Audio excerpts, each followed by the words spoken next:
तुम्हाला आठवतं की तुम्ही एक जमीन कार्तिकीच्या नावावर केली होती?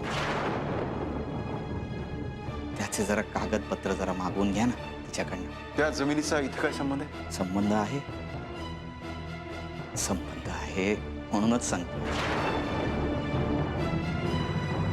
ती जमीन तिने या माणसाला देऊन टाकली आहे.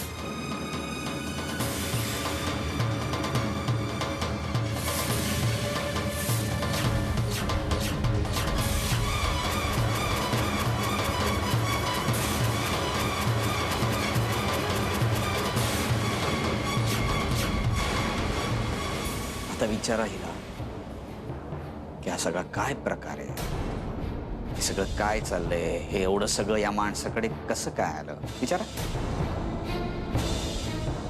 कार्तिकी बोल ना.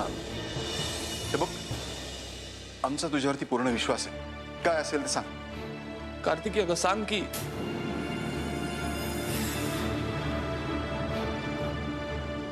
मी सांगतो दादा. कार्तिकीनी या घराण्याच्या वारसाला वाचवण्यासाठी हे सगळं केलं. हे सगळे पैसे दागदागिने त्यासाठी या माणसाला दिले ते. अरे का का आपल्या बाळाला मारायची धमकी देत होता? तू त्याच वेळेला काय सांगितलं आम्हाला? त्याच वेळी याचा बंदोबस्त केला असता. नाही नाही बाबा, या गैरसमजात राहू नका. हे बाळ आपल्या घराचं कोणीच नाहीये.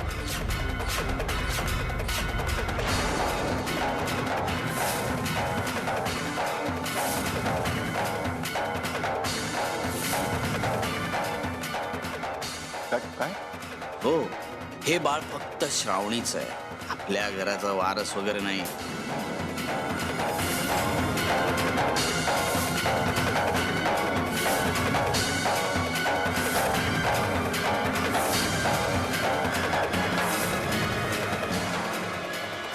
अरे काय बोलतोयस तू?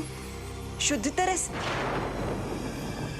मी पूर्णपणे शुद्धीत आहे, पण मी जे सांगणार आहे ना ते ऐकून तुमची शुद्ध मात्र हरपणार आहे. तुमच्या विश्वासाची राख रांगोळी होणार आहे. तुला काय म्हणायचंय? मला काहीच म्हणायचं नाही. जे काय सांगायचंय ते हे फोटो सांगतील.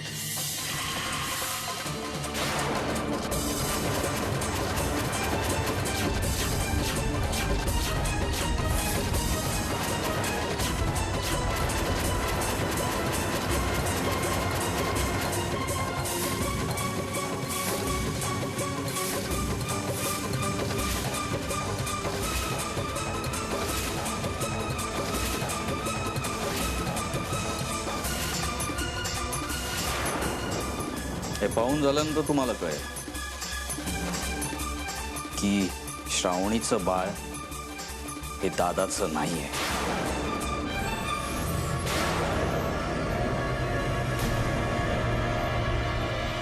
मग हे बाळ आहे कुणाचं? या फोटोवरनं एवढं कळतं की श्रावणीवर बलात्कार झालाय. कदाचित हे बाळ त्या माणसाचंही असेल. आणि ही गोष्ट जशी या माणसाला माहिती आहे तशीच दुसऱ्या माणसालाही माहिती असेल. त्यांनी आपल्याला इशारा सुद्धा दिला. मंदिराच्या परिसरात वारसाचं नाव लिहिलेलं खोडून.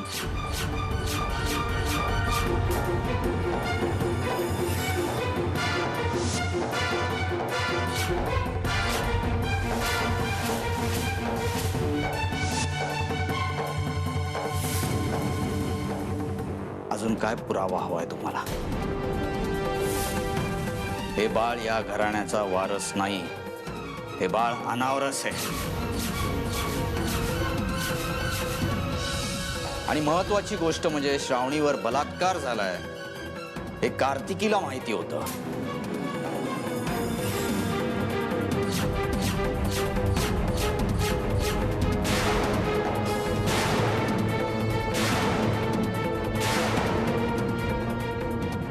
आणि ते आपल्याला कळू नये यासाठी तिची धडपड चालू होती. आणि यासाठीच ती या माणसाचे खिसे भरत होती.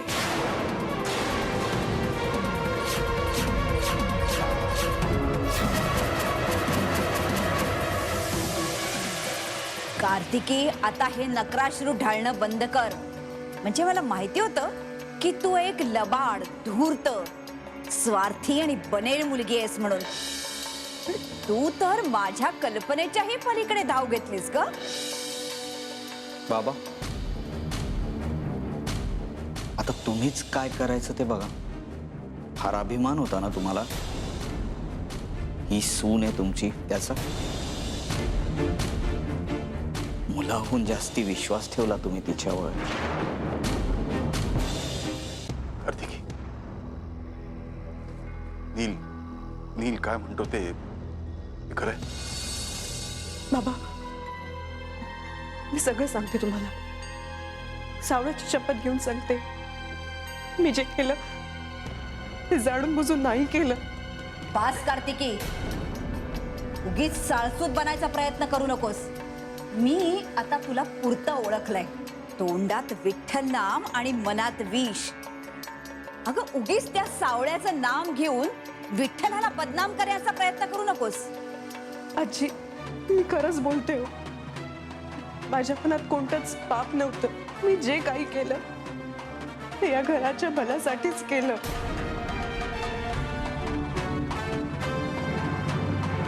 काय ग कार्तिकी, श्रावणीवर बलात्कार झाला होता हे तुला माहिती होतं ना?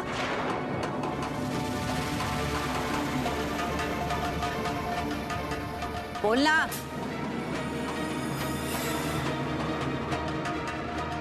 हो, श्रावणीवर बलात्कार झालाय हे माहिती असताना सुद्धा तू पद्मनाभचं तिच्याशी लग्न लावून दिलंस.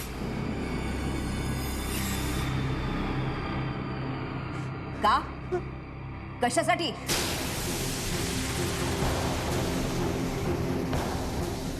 मी सांगते ना, पैशासाठी. नाही हो आजी, खरंच नाही. शशीचा तुझ्या बाबतीत जो होरा होता ना, तो अगदी बरोबर होता.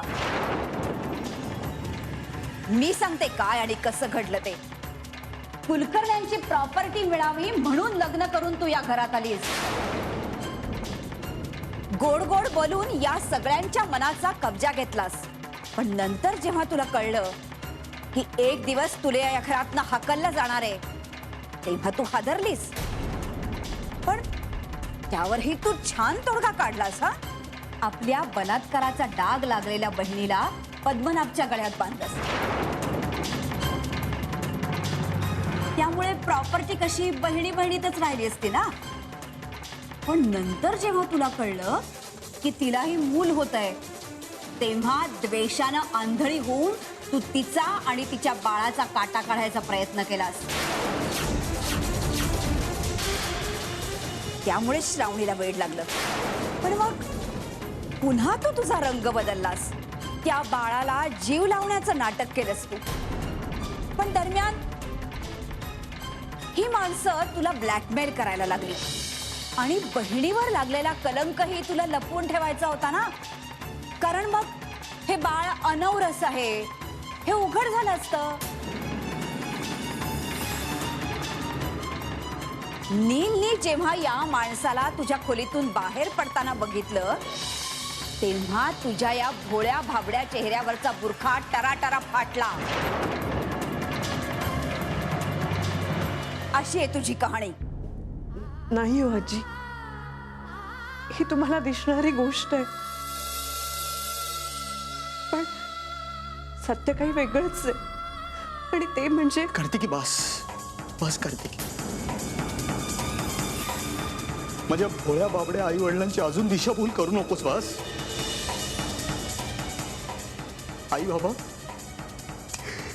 तुमची त्याग मूर्ती संस्कारी कार्तिकी ही अशी आहे.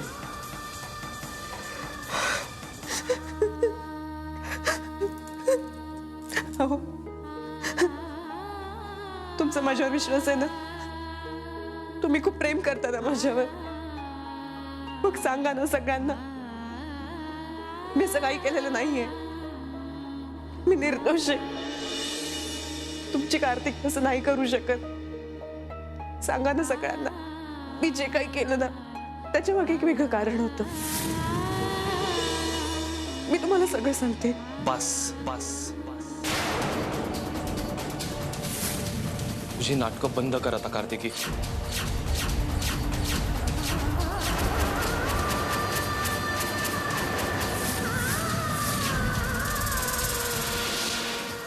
मला काहीही एक ऐकायचं नाहीये तुझं.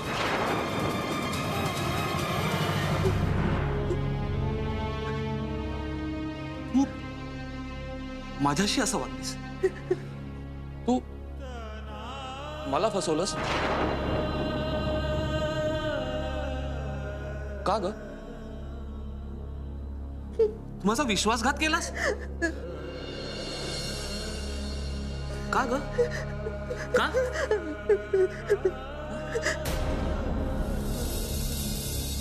अगं मी तुझ्यावरती एवढं प्रेम केलं त्याचा हा मोबदला दिलास तू? कार्तिकी अगं अगं एकदा मला सांगून बघायचं. एकदा तुम्हाला विश्वासात घेऊन सगळं सांगितलं असतंस ना तर हे सगळं झालंच नसतं ग.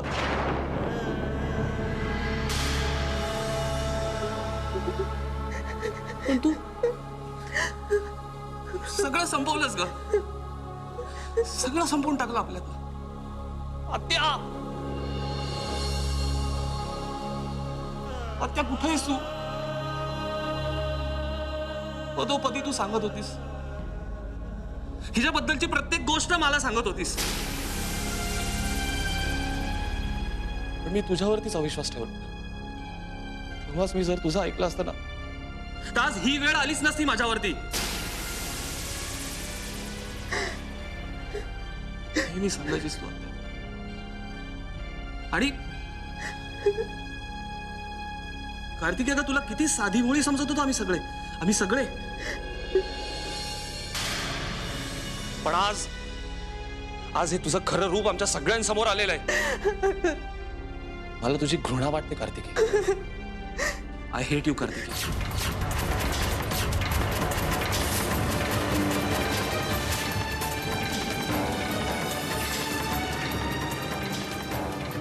I just hate you.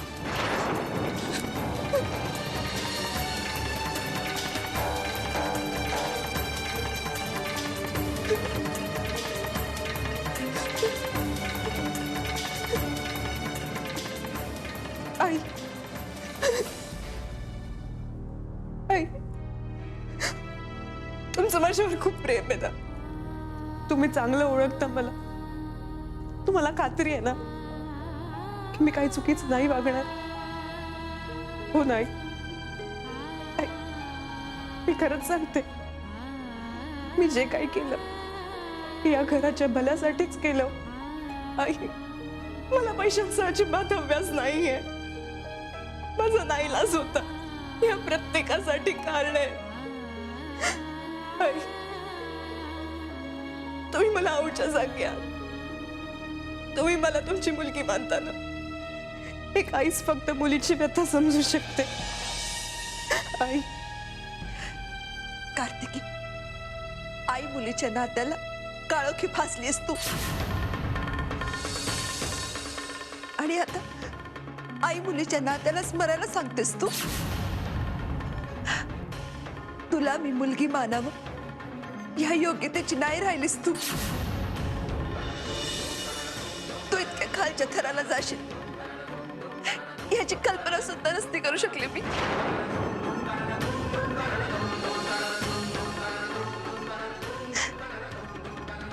सत्य हे कल्पनेपेक्षाही भयंकर असतं असं म्हणतात. याचा प्रत्यय आज घेतला मी.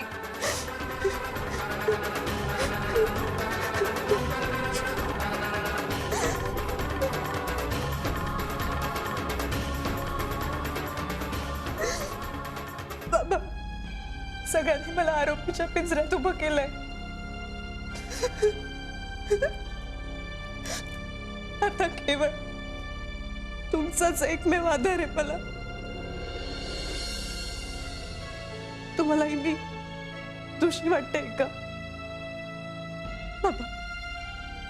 जेव्हापासून मी या घरात आले ना तेव्हापासून या घरासाठी जगत आले मी. या घराच्या भल्याचाच विचार केलाय नेहमी. बाबा, मी तुमची लेक आहे ना, तुमची मुलगी असं नाही वागणार, त्यावर विश्वास आहे ना तुमचा? बाबा, तुम्ही नेहमी सगळ्यांना ठामपणे सांगत आलात ना की मी निर्दोष आहे. तसंच आजही सगळ्यांना सांगा की कार्तिकी निर्दोष आहे. सांगा ना सगळ्यांना. बाबा, तीच चूक केली मी.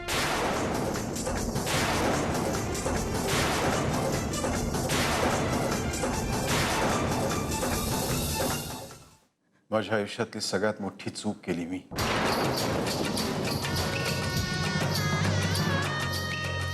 कायम तुझ्या बाजूने उभा राहिलो.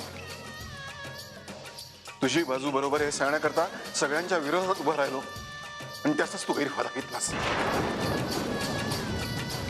मला माणसांची चांगली पारख आहे. मी माणसं ओळखण्यात कधीच चूक करत नाही याचा मला फार मोठा अभिमान होता ना. त्याला तू फार मोठा तळा दिलास कार्तिकी. अगं माझ्या प्रेमाचं फळ काय दिलंस तू? विश्वास का? या घरामध्ये मी तुला कधी सुनेचं नाही, माझ्या लेकीचं, माझ्या मुलीचा दर्जा दिला मी तुला. माझ्या मुलांपेक्षा तुझ्यावरती प्रेम केलं. तुझे संस्कार, तुझी शालीनता, तुझी नीतिमूल्य, तुझं नाती जपणं, तुझं माणसांना ओळखणं, जाणणं, याचं सतत कौतुक करत आलो. मला वाटायचं की या घराकरता कार्तिकी म्हणजे वरदान आहे, वरदान. या घराकरता शाप राहिलीस, शाप. आमच्या पाठीत खंजीर खुपसलास तू, केसाने गळा कापलास आमचा. आमचं प्रेम पायदळी तोडलास तू. काय करते की तुझ्याकरता काय नाही केलं मी? सांग ना. तुझ्याकरता मी सगळ्यांच्या विरोधात गेलो, ताईशी भांडलो, तिथं अनेक वेळा दुखावलं. का? तर मला असं वाटायचं की तू योग्य आहेस, तू चुकीची नाही आहेस. पण आता असं वाटतं की कायम तूच चुकीची होतीस. सगळे पुरावे हेच ओरडून सांगतायत की तू चुकीची होतीस. ताईचं ऐकून तुला कधीच घराबाहेर काढलं असतं ना तर बरं झालं असतं असं वाटतंय मला आज. अगं कार्तिकी, तुझ्यामुळे नीलच्या मनात असूया निर्माण झाली. तू जर श्रावणीचं लग्न पद्मनाभशी करून दिलं नसतंस ना तर नीलनं पद्मनाभचा ऍक्सिडेंट केला नसता. मध्यंतरीच्या काळात नील असा इतका वाईट वागला नसता. हे सगळं तुझ्यामुळे झाले कार्तिकी, सगळं तुझ्यामुळे झालंय. नाही कार्तिकी, या घरात राहण्याचा तुला आता अधिकार नाही. तू घरात पहिल्यांदा आलीस ना त्याला ताईने तुला घराबाहेर काढलं होतं आणि मी तुला या घरात घेतलं होतं. मी तुला या घरात प्रवेश दिला होता. पण मी घरात घेऊन पस्तावलो तुला. ती चूक मी आज सुधारणार आहे.